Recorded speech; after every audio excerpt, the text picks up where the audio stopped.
फिलहाल चूंकि मैं आंध्र प्रदेश में हूं, विजयवाड़ा में हूं, तो यहां की राजनीति पर भी हम बात करना चाहेंगे। महाभारत एक्सप्रेस के इस सफर के दौरान बीजेपी के नेता यहां मेरे साथ मौजूद हैं।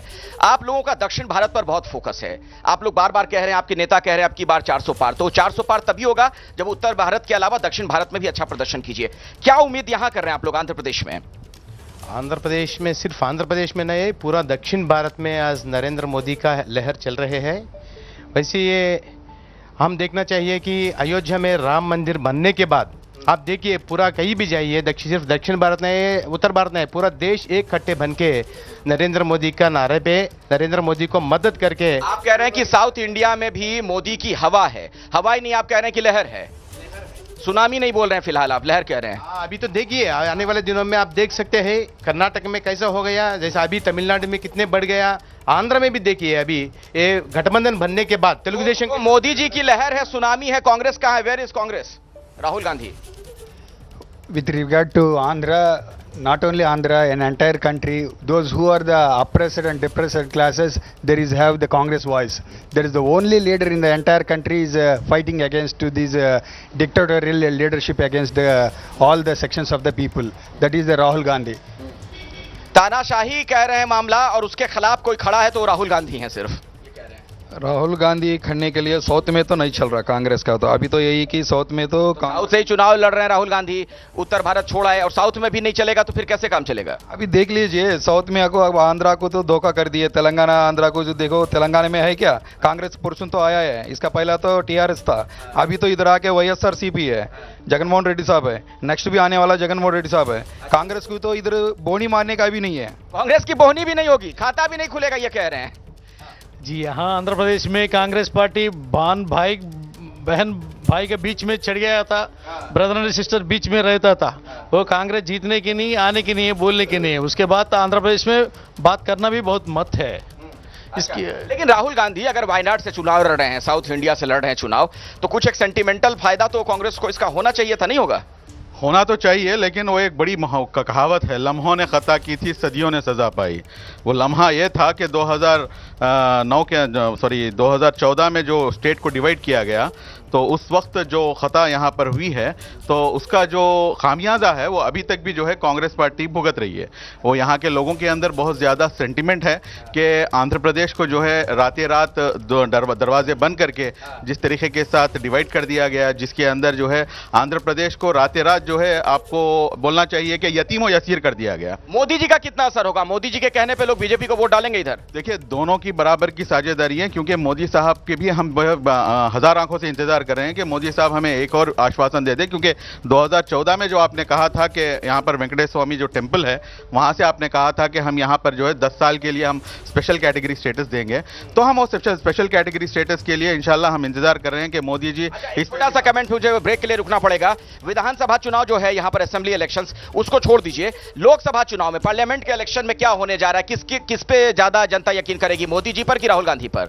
देखिए, ऐसा तो कहना बहुत मुश्किल है, क्योंकि यहाँ पर ना तो मोदी जी की इतनी हवा चलती है, ना ही राहुल गांधी जी की। हकीकत बयान करें, यहाँ फिर भी थोड़ा सा किसका पलड़ा भारी दिख रहा है आपको? मैं आपको बता देता हूँ, फिर आप समझ लेना। यहाँ पर तो मैं समझता हूँ नारा चंद्रबाबू नायडू साहब, जो कि बहुत बड़े सीनियर लीडर हैं, उनकी हवा मस्त चल रही है। मस्त चल रही है तो टीडीपी के साथ बीजेपी है, तो उसका फायदा तो मिल ही जाएगा ना बीजेपी को। वो अभी आप समझ लीजिए ना। अच्छा, वो समझ लीजिए, इशारों में ये बहुत कुछ कह रहे हैं। उत्तर भारत में तो आप मजबूत दिखते हैं, लेकिन दक्षिण भारत में पिछली बार आप लोगों ने, पूरे दक्षिण भारत की मैं बात कर रहा हूं, 29 लोकसभा की सीटें जीती थी, उनमें से 25 अकेले कर्नाटक में। ऐसे में आंध्र प्रदेश वगैरह को लेकर इतने आपको आशान्वित कैसे हैं कि कुछ कमाल हो जाएगा? अभी मैंने कहा था इससे पहले, नरेंद्र मोदी का लहर पूरा ही चल रहे हैं। अभी देखिए, अयोध्या राम मंदिर बनने के बाद पूरी की पूरी तरीका आंध्रा का लोग भी इनके साथ जुड़ा हुआ है, मोदी जी को लग गया अभी मोदी जी को साथ जाने के लिए। राम मंदिर का फायदा यहां हो रहा है क्या दक्षिण भारत में बीजेपी को? बहुत जरूर हो रहा है जी। सब कोई राम के साथ जाएंगे, क्योंकि ये जो धर्मभूमि है एपी में, सब कोई राम के साथ रहेंगे, राम के साथ जाएंगे। फिर भी एक और बात मैं जरूर कहना चाहता हूं कि मोदी जी को डाउन ट्रॉडन कम्युनिटी का देखभाल करना बहुत जरूरी है। जैसे कि भारतीय राष्ट्रपति द्रौपदी मुर्मू एसटी कम्युनिटी से है, सिर्फ एक ही constituency in Andhra Pradesh, across the state of Andhra Pradesh, Araku parliamentary constituency, where is the BJP candidate was deceived, I can say that. But एक चांस तो उनको देना चाहिए। मोदी जी का कितना असर इधर है? आपके साथ है ना? जी देखिए, विजयवाड़ा जो क्षेत्र में हम बात कर रहे हैं, यहाँ पर तो तेलुगु देशम पार्टी स्ट्रांग है, जो एनटीआर ने कायम की पार्टी, जो चंद्रबाबू नायडू साहब यहाँ के बाहुबली है। तो एनडीए जो तेलुगु मतलब मोदी जी को यहाँ के बाहुबली का साथ मिल गया, ये कहना चाह रहे हैं आप? वही बोल रहा हूँ, तेलुगु देशम पार्टी, जनसेना और बीजेपी जो गठबंधन है, तो ये गठबंधन बहुत स्ट्रांग है यहाँ पर। जिस क्षेत्र में हम बात कर रहे हैं ये विजयवाड़ा पार्लियामेंट है, तो विजयवाड़ा पार्लियामेंट के अंदर ये गठबंधन के तरफ से केसिनेनी शिवनाथ चिन्नी साहब यहाँ पर चुनाव लड़ रहे हैं। तो यहाँ की पब्लिक का ख्याल है कि 3 लाख से ज्यादा मेजॉरिटी पर वो एनडीए का जो केसिनेनी शिवनाथ चिन्नी साहब चुनाव लड़ रहे हैं जीत जाएंगे। ठीक है, 2 बाहुबली साथ आ गए हैं, सुन रहे हैं आप? एक तो इनके वाले बाहुबली और एक तो मोदी जी हैं ही बाहुबली।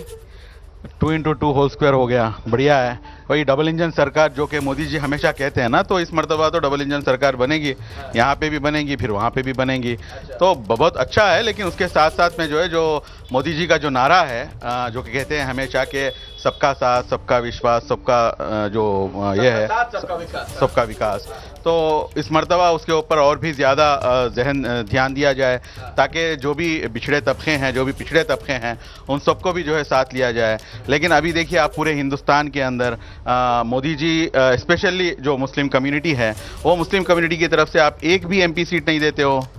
अरे हम भी तो यहाँ के ही हैं, आप हमें भी तो एमपी सीट देना चाहिए। क्यों नहीं देते हैं भाई? इनकी पीड़ा समझिए आप लोग, बीजेपी के हैं आप। भाजपा ने सोचता है मुसलमान को सेपरेट करके उसके वोट बैंक बनाने के लिए नहीं सोचते। मुसलमान को डेवलपमेंट सोसाइटी में मिला के बढ़ाने के लिए, भाई बोला था ना सबका साथ, सबका विकास, सबका प्रसाद, वही देखने के लिए उसमें टिकट भी तो दीजिए ना, मुस्लिमों को भी टिकट दीजिए, उनको भी अपने साथ लाइए ना। सत्ता में सहभागिता की बात कह रहे हैं। जो हो सकता जीत के बाद मुसलमान को प्रायोरिटी अच्छा से अच्छा तरफ देने के लिए है।